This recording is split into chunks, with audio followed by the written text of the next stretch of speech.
Encore une question que m'ont gagné, c'est toujours sur le contrôle de techno pour les 4 cadrans. Si mon circuit ici, c'est un pont tout resto qui veut dire qu'il fonctionne en 2 cadrans. Pourquoi? Parce que le courant est uniquement positif, alors que la tension la tension moyenne est capable d'être positive ou bien négative. Donc, on a 2 possibilités. Mais seulement le courant il pourrait être positif. Maintenant, il demande nous dans quel cadran ça variateur là capable de fonctionner. Et il nous fait référence à graphique oméga compté. Alors, je dessine graphique oméga compté. T qui est pareil comme I et oméga pareil comme E. Alors, on dit E est capable d'être positif ou bien négatif, mais le courant il pourrait être positif. Le courant positif dans le cadran 1 avec 4. Dans le cadran 1, E est positif. Dans le cadran 4, E est négatif. Donc, mon capable fonctionne dans le cadran 1 et 4. On va dire 1 et 4 parce que c'est le moyen dans ces 4 cadrans-là pour que le courant être positif. Maintenant, nous avons une deuxième partie. Quand on a 2 ponts, on a un premier pont qui, pareil comme ça pont, qui est là-haut là. Alors, ça premier pont là, quand le courant I1 pour égal à I, quand le pont 1 fonctionnait, donc il fonctionne dans le cadran 1 et 4. Alors que le pont 2, qui à l'envers, lui fonctionne, un coup là, dans qui cadran, le courant négatif, donc ce sera courant positif par là, courant négatif de ce côté-là, donc nous fonctionne dans cadran 2 et 3. Donc pont 1 dans cadran 1 et 4. Quand le courant I est positif, 1 et 4. Donc courant égale à I1.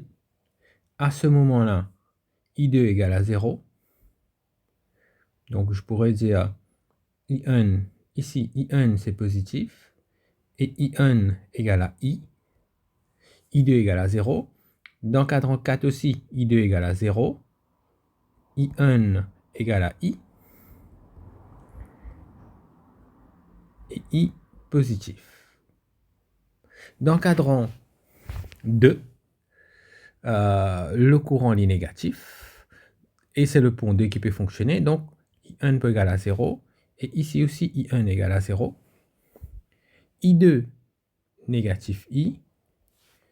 I2 ici, négatif I.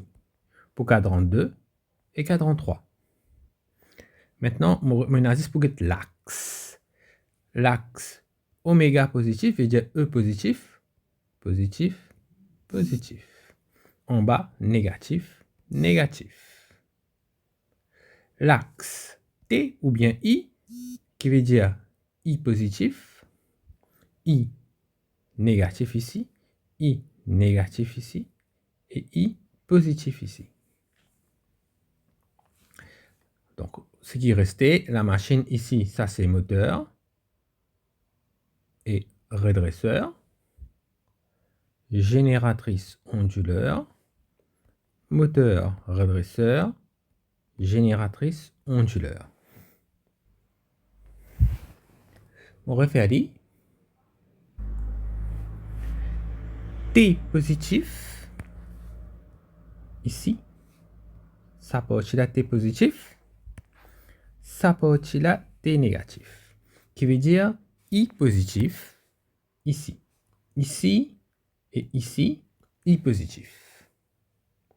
De l'autre côté, de ce côté-là, I négatif, I négatif. Et de ce côté-là, là, c'est le pont 2 qui peut fonctionner. De ce côté-là, pont 1. Donc, on va écrire 1, 2, 2. Alors, I positif, on va écrire positif, positif, négatif, négatif. Oméga, positif dans cadran 1 et cadran 2. Donc, moi, j'écris E positif, positif. En bas, c'est négatif, négatif. E positif, négatif, parce que E avec oméga, c'est la même chose. Ensuite,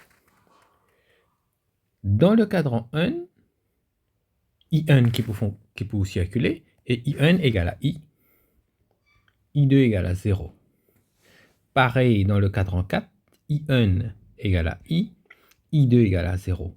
Mon cas rempli pour la machine, ici moteur, redresseur, ici génératrice, onduleur. Moi, dans le cadran 2, péna courant I1, dans le cadran 3 aussi péna courant I1, I2 négatif I, négatif I. Alors ici, je suis en génératrice, onduleur, moteur, redresseur. Voilà, j'ai terminé mon tableau.